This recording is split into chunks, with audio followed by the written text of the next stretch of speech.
Hey, Mark Rodriguez here. It's time to review the big one, Wrestlemania 32 on WWE Aftershock, where we talk about all the cool pay-per-views on the WWE Network. And yes, it's a big one here, but I gotta say it's a long one. It was like almost like a wrestling marathon, you know, like the kickoff show was 2 hours long. WrestleMania itself was like maybe 4 or even 5 hours long. It was way longer than the usual 3-hour pay-per-view, even for WrestleMania, because previous ones happened like just 3 hours. This started like at 5 o'clock in the afternoon. And the final match ended like just 15 minutes or so shy of midnight. I mean, we were both real tired at this point. And Paige is not here because she fell asleep during most of the big matches. So like she wouldn't really have much of an opinion to say. And honestly, even I was kind of starting to fall asleep a bit because it was just too long. It was like, wow, dude, you know. It was like 11 and stuff, and we're still like, it's still going on. So anyways, let's get to the matches real quickly. I'm also going to try to compare this with the predictions that me and Paige had in the predictions video. For the kickoff show, like I said, it was 2 hours long, so they had 3 matches instead of just like 1 or 2 like they usually have. And the first one was Kalisto versus Ryback for the U.S. title match. And I think we both were pretty much on Kalisto's team on that one. But I was afraid that Ryback was going to win because they were doing build-up with him going solo. And I guess he was kind of sort of being bad. And like he had a good match with Kalisto before. I think it was for either the Intercontinental, like to see who's going to be the Intercontinental title shot or who's going to be King of the Ring, something like that. And it was kind of like respect. But this time, it was just like, you know, getting down to business. He'll just beat him down with no mercy or whatever. But no, Kalisto still won. Kalisto was all fast, flipping all over the place. Ryback would occasionally do a big move or so to remind us, of course, he's the power player. But Kalisto will still get him with the Salida del Sol, bouncing off the ropes, knocking him face down and everything. And bam! Kalisto's still the champ. And I gotta say that we're glad because he's only been champ for like maybe a month or so. And it's like, you know, don't make him lose the title so quickly. I want him to have like a good title reign, you know. He's very cool, he has very good moves. And everyone just loves to lucha, lucha, lucha. So it's like, you know, let's keep it going. Let's keep it going. That's awesome. I'm glad. And I'm honestly surprised that he did win the title. Only thing is that, oh my god, outfit he was wearing was pretty horrible though. He looked a lot better once he took off all the extra junk and was just in the, you know, in the actual ring. But whenever he was wearing to first appear into the ring, oh god, it was just all over the place. It was weird. Okay. Then we had Team Total Divas, which was Brie Bella, Paige, Natalya, Alicia Fox, and Eva Marie, Miss Useless, fighting against Team Bad and Blonde, which are Naomi and Tamina, Lana, because I guess now she wrestles, Emma, coming back from NXT, and Summer Rae. And, yeah, it was kind of weird. I don't know how this, I mean, I don't know. I guess it's an expansion of Lana picking on Brie for whatever reason. And now they're going to fight it out. And it's also weird because given how Paige was a bitch to everybody and how also the Bellas were bitches to everybody, kind of weird how Paige and Brie are all on the same side now. And then, like, it was a thing. It was supposed to be Team Bad and Blonde, you know, like 5 of them, the one I just named here, against the Total Divas, just 4 of them, with a mysterious 5th woman, which turned out to be Miss Useless Eva Marie. And yeah, and as for the match itself, like Eva Marie, like she works better like a model or something, or just to be on Total Divas. I guess people love her on Total Divas, I don't know, than being actually in the ring. People are saying she's very bad, very sloppy, she botches moves a lot. She's currently in NXT trying to, I guess, rebuild herself or whatever, and now she's here. And I just love that she came into the ring. I forgot, she like picked up and slammed somebody. I just forgot, you know, so many people. And everyone booed, considering the fact that she's on the team with Paige, and we're supposed to be rooting more like for Paige and Brie Bella's team, and not so much for Naomi's team. But like, Eva Marie did something, everyone booed. Some other girl that kicked her or slammed her, everyone started cheering. And that was kind of funny. And I really forgot who did like the finishing move there, because I mean, there was so many people, lots of stuff running around. The big thing, of course, was whenever Lana would actually get in the ring against Brie Bella and they would fight it out. Yeah, I think the end of the match was between them. I remember Brie Bella was still doing her famous, the yes kicks. Yeah, that's what happened. She did all the yes kicks and everything. She got someone on the yes lock. It was probably Lana herself. And Lana, you know, tapped out and everything. And, yeah, so Team Total Divas won. And to make it like a big surprise, as everybody was cheering and everything, Nikki Bella herself showed up. And she had like a collar thing for her neck injury. And it's kind of weird because now everyone's cheering for her. Like, now she's a face now. And, they all come over there. They all give congratulations. And it's all pretty awesome. And, you know, all that good stuff. And, also, as for Emma, it's kind of weird. Emma basically kind of sort of started this unintentionally, to tell you the truth. Emma was the one that had a match between Emma, Paige, and I guess it was the Bellas, and it was something stupid like Emma was thrown out of the ring, and when Paige wanted to check if she was okay, they grabbed her, bam, the end, and the match was over like in 2 seconds or so, and it was like, or 2 minutes, and it was like the only Divas match in the whole episode of Raw, and everyone started arguing about how can you have like 2 minutes of Divas in a 3-hour show, and that basically started the entire Divas revolution, and this is where we are now. But it was basically Emma's fault for being knocked out of the ring so quickly, and we have not seen her come back until now. I don't know if this was like a special whatever, or she's going to be back in WWE, but you know.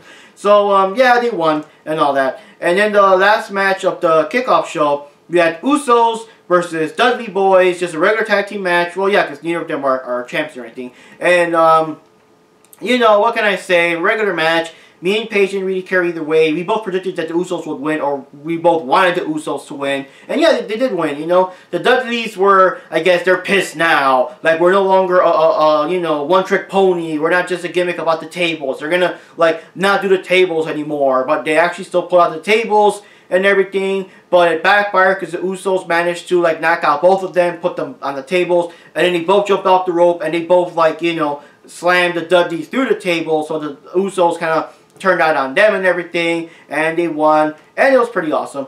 And the last thing, of course, for the kickoff show was the announcement, and this is, I've been hearing about this for a while, I just didn't know it was going to be this quick, that was going to be like, I don't know, later, but I guess WrestleMania is the best place to do this, is that they're no longer going to be called Divas now. Now it's going to be called women, like, you know, like wrestling women. So now they're going to retire the overly girly butterfly Divas title and make it like a straight up legit WWE Women Championship title. And it looks pretty much like the regular title, just kind of pinkish, kind of reddish. But it looks more legit, it looks more hardcore, it looks more like a title belt worth fighting for. So for the big match with Charlotte, Sasha Banks, and Becky Lynch, it'll now be for the women's title. So I'll get down to that whenever we get to that part. So now for the actual WrestleMania, the first one we had was the ladder match, and whoever wins would be the WWE Intercontinental Champion. And at this time, Kevin Owens was the champion, so he was giving up his belt. So if he loses, like, he loses his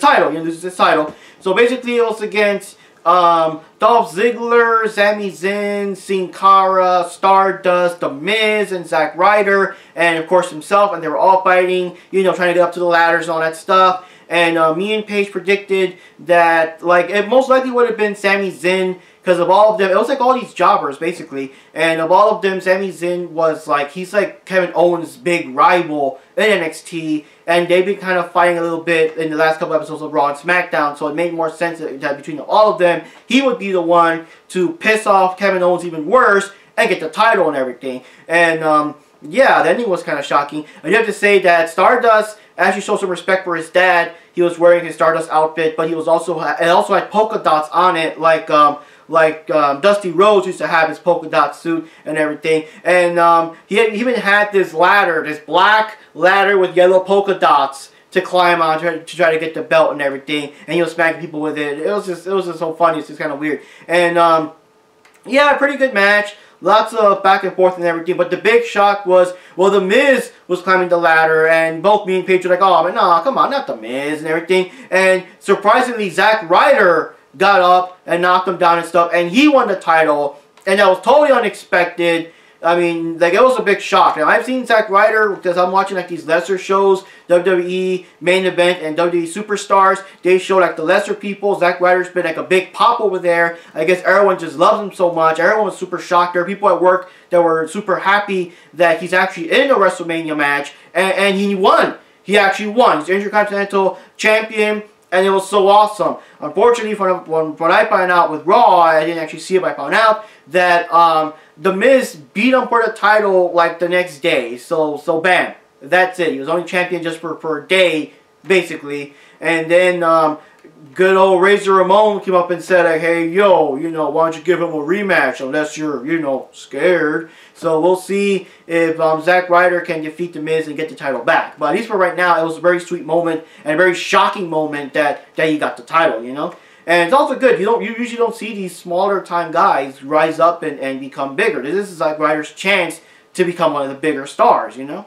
So we had Chris Jericho against AJ Styles singles match just to sell their stupid feud, and me and Paige didn't care either way, but we both, we were sure that AJ Styles was going to win, and yeah, it was a pretty awesome match, but the big shocker, honestly, was that Chris Jericho won, and I was surprised, because I thought that was it. That was like they fought a couple of times, have AJ Styles win, and just end the feud there, have him do something else, but no, Chris Jericho actually won. He like got him on the, I think, what's his name, AJ was going to do one of his moves, but Chris Jericho somehow grabbed it and reversed it and turned it into like the walls of Jericho, and AJ had to tap out and everything. But yeah, so basically that's the whole thing. It's like Chris Jericho like tried to be a tag team partner with him, and he got jealous that everybody's like cheering more for AJ instead of him or whatever. And like I said, I thought this was going to be like the match to just end it, just have AJ Styles win and just end it and move on to other things and not just be with Chris Jericho all the time.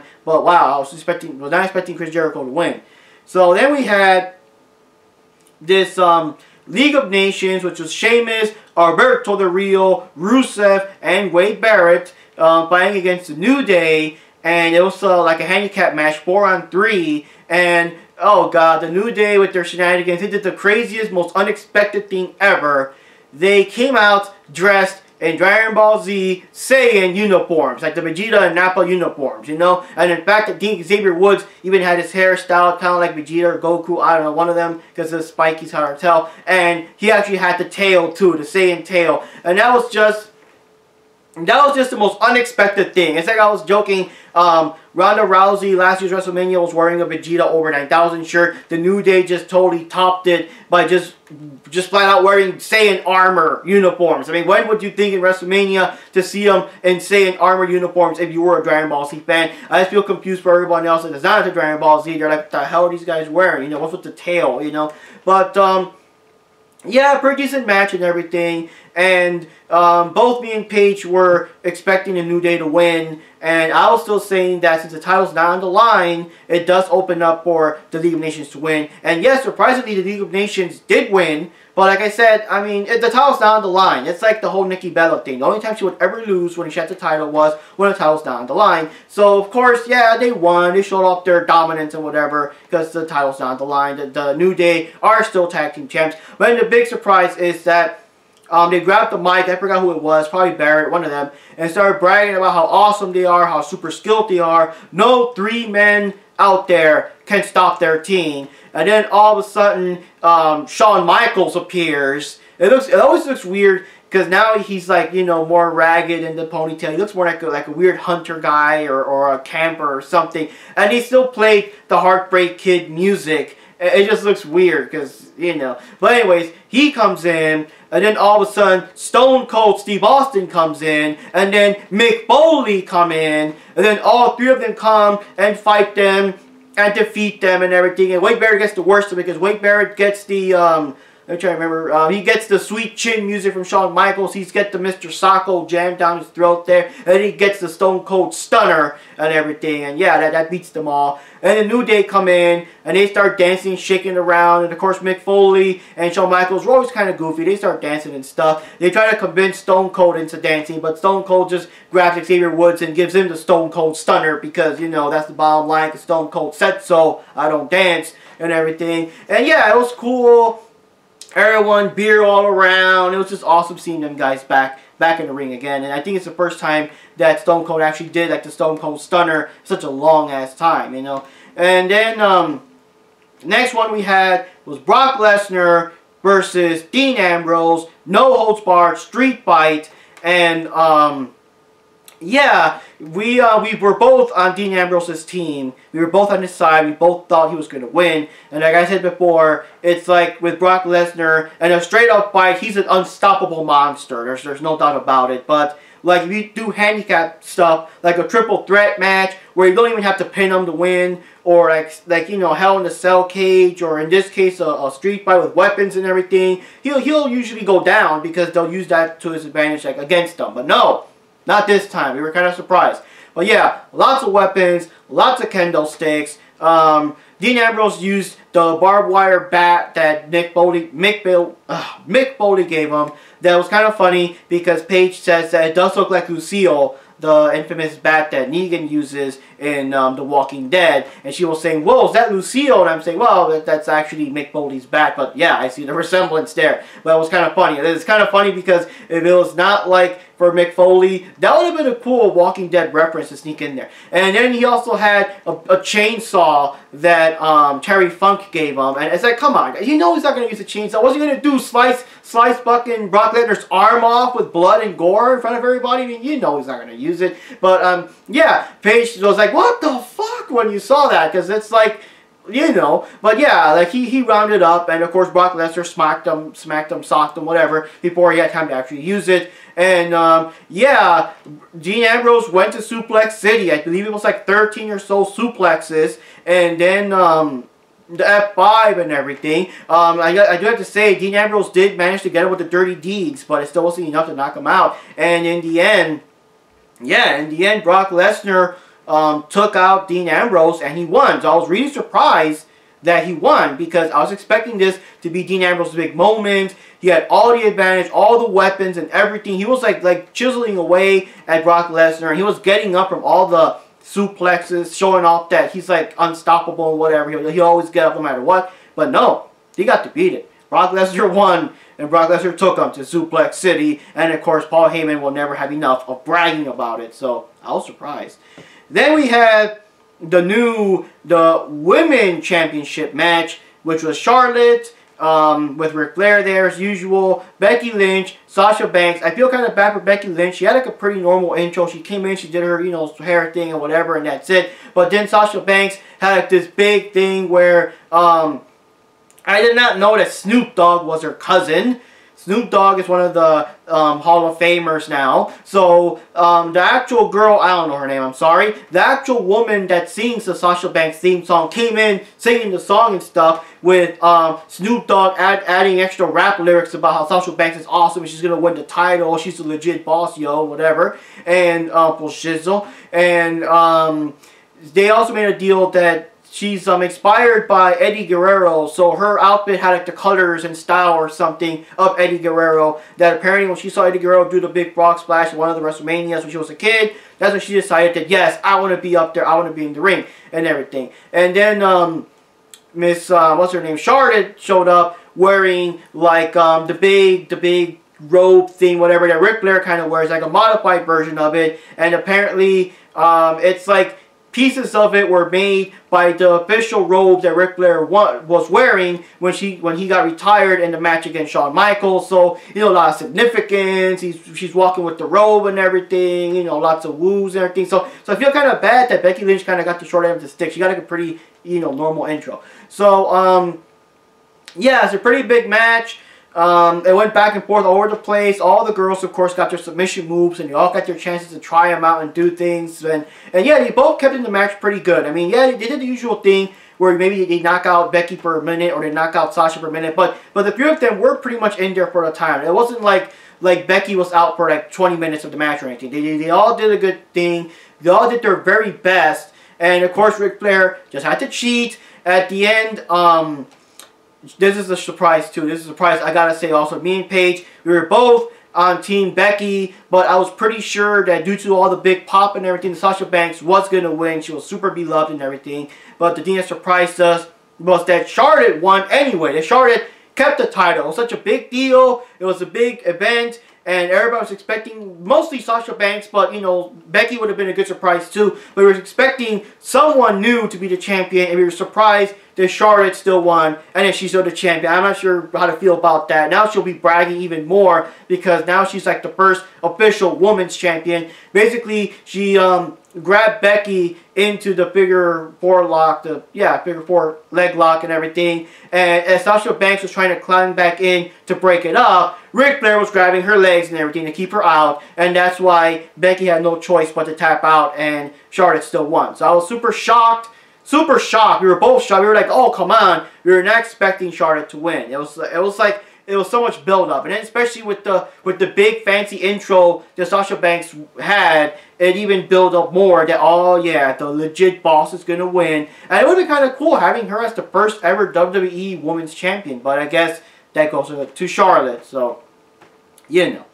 Then we had The Undertaker versus Shane McMahon. at the Hell in a Cell. Shane McMahon came in and he wants to change things and everything. And Vince McMahon said, I'll give you control over WWE Raw if you can beat one guy in one match. And the one guy's Undertaker. And the one match is Hell in a Cell, WrestleMania. And the thing also was in Undertaker's case is that if he loses the match, Vince McMahon is going to ban him from WrestleMania ever, you know. So, me and Paige were rooting for Undertaker, and honestly, I was very worried about him losing because it was so much build-up with Shane being the good guy.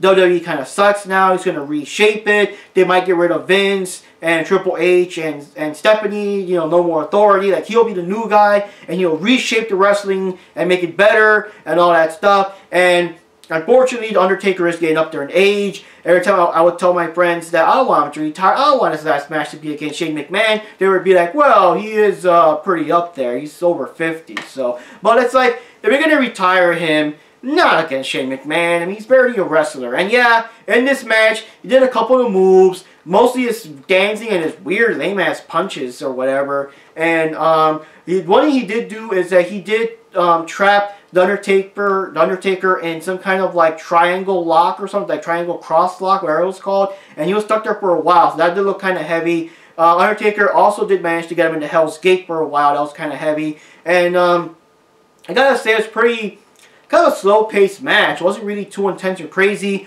Of course, the biggest thing ever was that Undertaker was laid out on the announcer table, and Shane McMahon actually climbed the top of the cage, which everyone said was like over 20 feet tall. And he was going to, like, you know, jump down, and that would have finished Undertaker for sure. That would probably finish both of them off anyway, regardless, because of the height. But, yeah.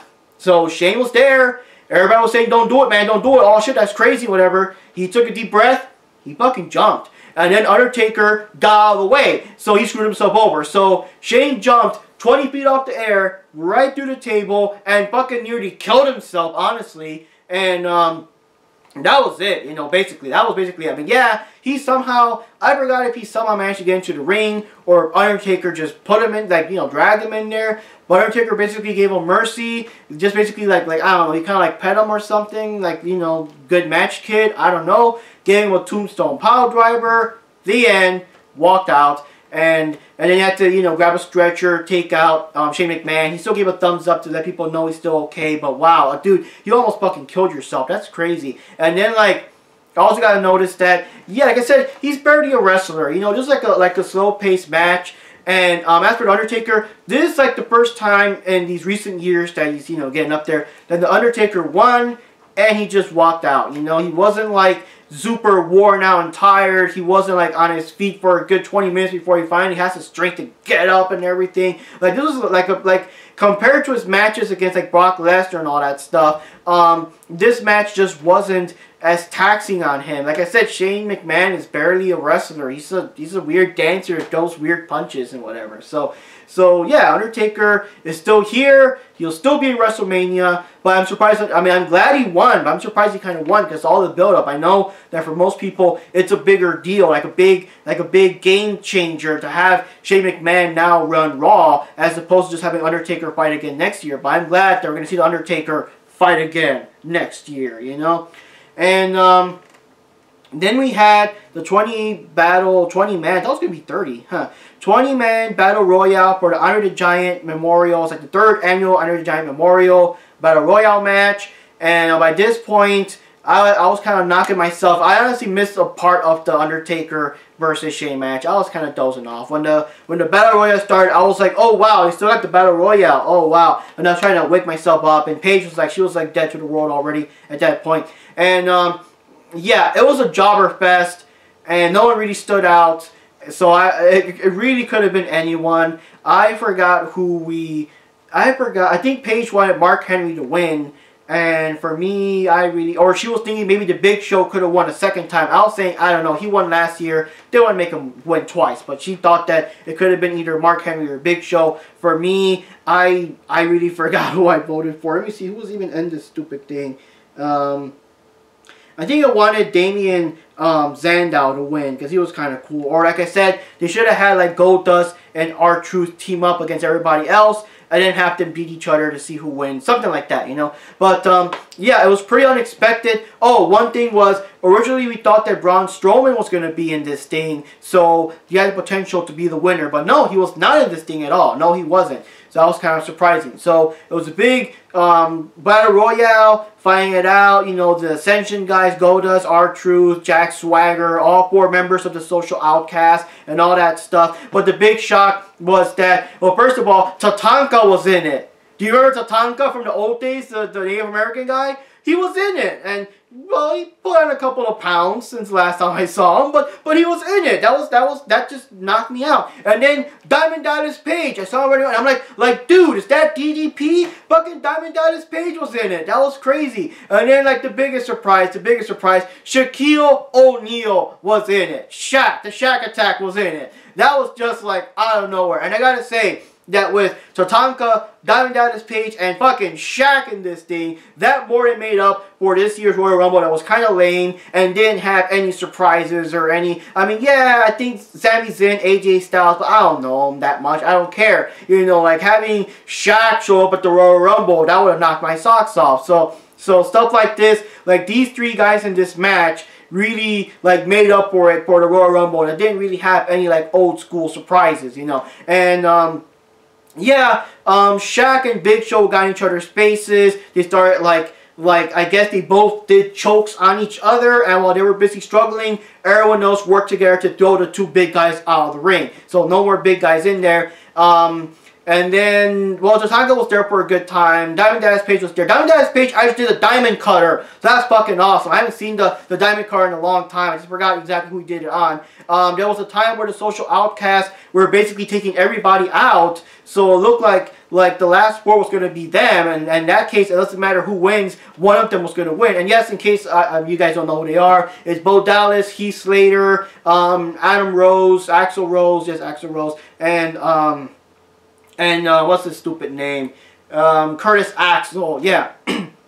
They were the ones. I was disappointed that Damien Sandow was kicked out pretty early. He could have did more things. But, yeah, at the end of the day, the winner was this NXT guy, and I should have seen it coming. Once I knew the guy, I did not know him at all, but once I knew that he was one of the NXT hopefuls, I actually looked like seeing it from a mile away that he was going to win as his big debut. The guy's name is Baron Corbin, and he won. He's a new, you know, the winner of the Andre the Giant Memorial Battle Royale match. So, of course, that's a good way to kick things off and to get introduced into WWE. And I think he had a couple of he had a match or something on Raw, too, to just show off his skills. So, yeah, we got another new guy from NXT, Baron Corbin. Everybody knew he was in it, and everybody knew he was from NXT. I would have seen it a mile away that he was going to win. But, yeah, he's the winner. So, at this point, we were, like, near dead. Yeah, Paige was dead already. She didn't even see who won the Battle Royale or whatever. I don't think she even saw the Shaq in it. But, you had this long, and I mean fucking long, and unnecessary segment of The Rock.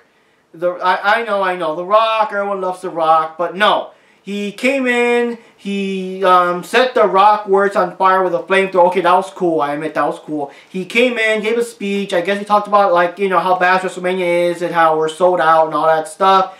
But, you know, it's long, whatever. Okay, goodbye, you know. But no, the Wyatt family shows up, minus Luke Harper. Luke Harper's still injured. They show up. Bray Wyatt gives a long-ass speech about, you know, The Rock. I guess he's their next victim and all that. The Rock was not officially wrestled in so long. I think there's actually some kind of insurance contract against him from like the whatever Hollywood company he works for. They do not want him wrestling because they cannot afford to have him get injured or something because it'll ruin whatever filming schedule he has. So he can't like really wrestle like hardcore or anything. But yeah, took off his shirt and stuff, started putting on the shoulder pads. He sent Eric Rowan in to fight against The Rock.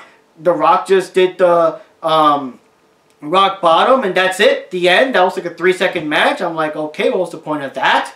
The Wyatts would surround him anyway and try to keep the fight going. And then John Cena showed up. It's like someone came to help Rock. And his name is John Cena! You know, John Cena comes in. Of course, he's been out for a long time for surgery. He was not going to be in WrestleMania, blah, blah, blah, blah. He was there anyway.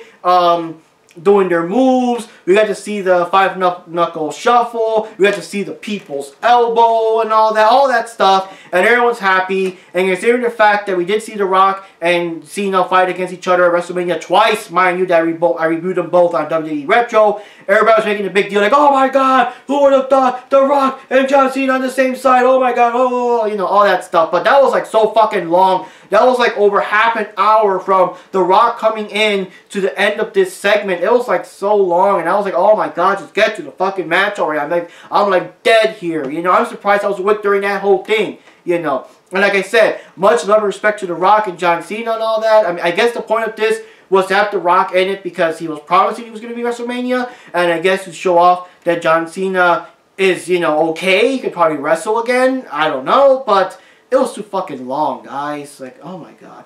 And, finally, the main event, Roman Reigns versus Triple H for the title.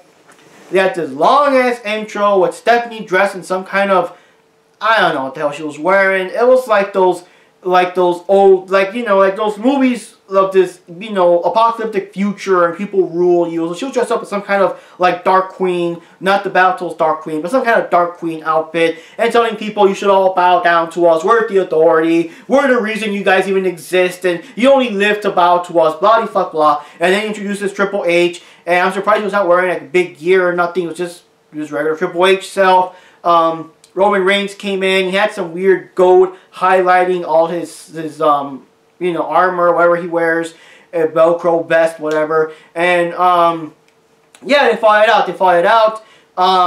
What can I say? The match was a bit slow paced. It was a bit slow paced. There was still a couple of things that got me. I mean, the Triple H did manage to grab Roman Reigns in the arm lock. Like Roman Reigns was going to do a Superman punch, and somehow he grabbed whatever, reversed it, and grabbed him in a very painful and very torturous arm lock. And that went on for a while. I believe Triple H was targeting his arm a little bit beforehand, so it hurt even more when he did that. And even though Roman Reigns managed to get out of it, he would still try to put him back to the arm lock at least 2 more times to just really drive the pain and just to see if he could tap out. But, you know, no, Roman Reigns would still persevere. Roman Reigns was pinning Triple H, but Stephanie would, like, yank the referee's legs out and everything to stop it. And then, like, she got on the referee's space and arguing and all that junk. And I guess Roman Reigns was supposed to be doing a spear to Triple H, but he accidentally speared Stephanie, and that was cool. But I do gotta say, I'm sorry, but I did notice when he zoomed in the camera and everything, and Stephanie's all, you know, knocked out, and everyone's all like, you know, oh my gosh, she's knocked out, oh my god, all that junk. She was smiling. I mean, she was trying hard not to smile or laugh. She's like, oh yeah, I'm knocked out, right? So she's like, you know, try not to smile. I mean, come on. But, I mean, that was just funny for me because how cheesy it looked. It was like the whole breaking Kane's foot or something. It was like his knee. That's how it was. Stephanie's knocked out. She's trying not to giggle, you know. But, near the end of the match, I guess Stephanie somehow rolled herself out and fell into the apron or whatever.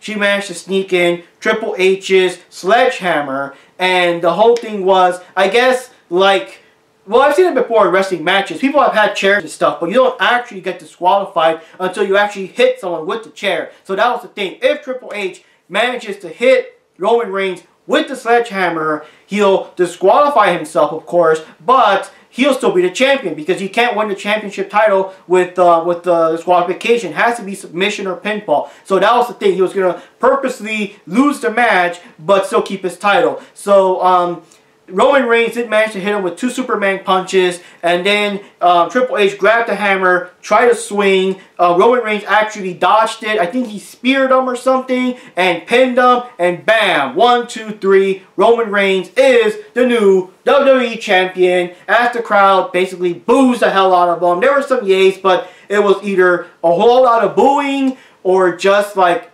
no sound. You know, all I heard was the Roman Reigns theme music. And people were saying that probably what happened is that the WWE probably muted all the boos, because it was probably like tons of boos. And yeah, I saw, I mean, people were like cheering and whatever, but some of the guys in the front row, they were just like watching. There was no reaction from them whatsoever. And of course, lots of people were doing this and everything. So, I don't know. I guess it's like they say, it's like they're shoving Roman Reigns in our throats. We want like Dean Ambrose or someone else or something like that. But, I mean, dude, he's a champion. He did a good job. He's a good wrestler, though. I like his personality. Just give him a chance. Don't be so whatever. And not only that, but you know how it is. The faster Roman Reigns becomes champ and has a big long reign and whatever, and he loses it, I mean, the faster we can move on to the next guy, because they're not going to give up on Roman Reigns. The more you guys argue against him, the more they try to screw him over, the more he's going to keep coming back until he gets the title. So now that he has the title, if you guys hate him so much, just leave him alone. It's kind of contradictory, but if you hate him, leave him alone. Let him have his title match. Let him enjoy his time in the sun. They'll probably move on to someone else and whatever. But the more they keep him from the belt, the more he'll keep going towards the belt, and the more he'll get the focus. So just leave him alone for now. So anyways, guys, WrestleMania 32, what do I think? Oh, and last thing I gotta say, I was dead to the world too. After when Roman Reigns and Triple H, I was dead. All I saw was like a little bit the Stephanie intro, a little bit of the beginning, and that's it. I literally like just zonked out. Like for me, all I saw was they're facing each other, they're throwing some punches or whatever. I doze off. I wake up, Roman Reigns is the champion! Like, what the fuck? What? I missed the match? And I was checking my watch. I'm like, dude, it's almost midnight. This thing went out till midnight and everything. So, I had to rewatch this match this morning on the network so I could, you know, review it fairly. I didn't want to say didn't see it. I just slept through it. But, yeah, you know. But anyways, real long WrestleMania. What can I say? I don't know. Mixture of good and bad, I guess. Just some of the things. I'm glad Undertaker won. I'm glad Kalisto still got his title. I'm glad we got to see the Divas battle it out. I'm not really too happy that Charlotte won. I mean, the whole point, in my opinion, was to see who was going to be the new champion, either Sasha Banks or Becky Lynch, not just have her win again anyway. And again, with Ric Flair cheating and stuff, you know?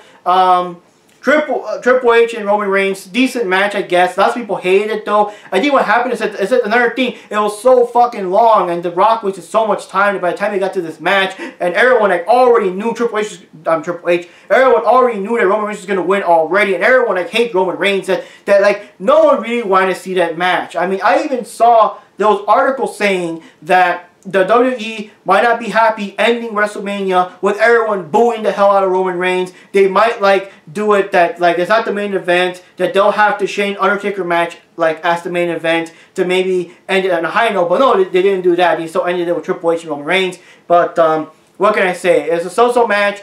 I was dead tired, so I didn't get to enjoy it the first time around. And everyone knew he was going to win anyway. Like I mean, I would have been super pissed off if Triple H still won somehow. I would be like, are you kidding me? So I'm glad that he won. So, what can I say? It was also good to see Diamond Dallas Page, Shaquille O'Neal, you know, Tatanka, Mick Foley, Stone Cold Steve Austin, I guess The Rock and John Cena, and Shawn Michaels all coming back in there and everything. And, yeah, so it was a mixed bag. It was a mixed bag. Probably not the best. I wouldn't say it was the worst. The Divas match, even though I didn't like that Charlotte won, the match itself was pretty intense and everything. Did not know that Sasha Banks was related to Snoop Dogg, you know. But what can I say? It was entertaining. It was awesome. The only complaint was that it just went on way too long. It was like a fucking gauntlet almost. I felt like I was marathoning WWF, but no, it was just all one big event. And the biggest thing is that The Rock and Cena, no point at all. If they wanted The Rock to be there, hell, The Rock could have been like the guest referee at the Triple H and Roman Reigns match. That would have saved a whole lot of time, and you would have seen The Rock a lot longer because he's like the referee during the whole match or whatever. Like, I don't know. I mean, that probably would have been something. But that whole long-ass segment, and then having the Wyatts just lose like jobbers, because right now at this point, they're basically just jobbers. It's just all talk, and they lose like anyway. Also surprised that Brock Lesnar still won. I know he's the beast, but I would have preferred if Dean Ambrose had won. But yeah, basically that's the whole thing. A pretty decent match. Not too happy that Charlotte won. Not too happy that Brock Lesnar won. And the Rock thing was just unnecessary. I'm sorry. Y'all love The Rock. I would have loved it too. don't make that thing like a fucking almost an hour, half hour, however long that thing. I was like snoozing. So anyways, guys, yeah, this is my review of WrestleMania 32. I'm sure Paige Morris agrees kind of sort of the same things because, like I said, she was kind of knocked out during part of it and everything. We had lots of fun, lots of food. It was pretty cool. And we'll see what happens with the next WrestleMania. And we'll see what happens with the next pay-per-view after this. I don't even know what it's going to be called. But as usual, any other pay-per-view will be here on the WWE Aftershock show. This is Mark Rodriguez, and see you all next time. And yes, The Undertaker will continue to wrestle.